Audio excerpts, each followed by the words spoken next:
Hello friend, नमस्ते, प्रणाम। और आज मैं आपको एक सीता माता का नकटा गीत सुनाने जा रही हूँ। तो प्लीज़ आप लोग गीत को ज़्यादा से ज़्यादा अपना प्यार आशीर्वाद देना।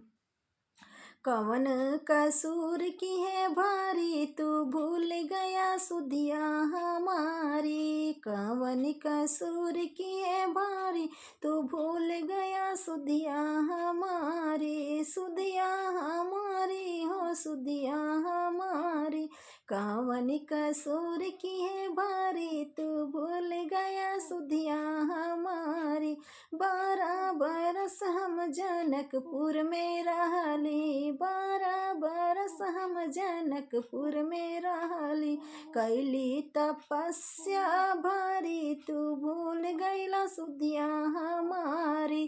कैली तपस्या भारी, तू भूल गया सुधिया हमारी। कवन कसूर कैली भारी, तू भूल गला सुधिया हमारी। 12 बरस हम अवधपुर में रहली। 12 बरस हम अवधपुर में रहली। छोड़ देहली बाप महतारी, तू भूल गला सुधिया हमारी। छोड़ देहली बाप महतारी, तू भूल गला सुधिया हमारी। कवन कसूर कैली भारी, तू भूल गया सुधिया हमारी। 14 बरस हम जंगले में रहली। 14 बरस हम जंगले में रहली।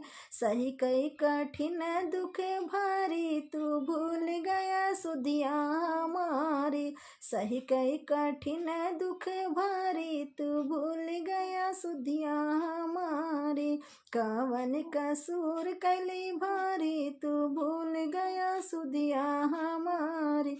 तुलसीदास रघुपुर की चरणों की है बलिहारी, तू भूल गया सुधिया हमारी।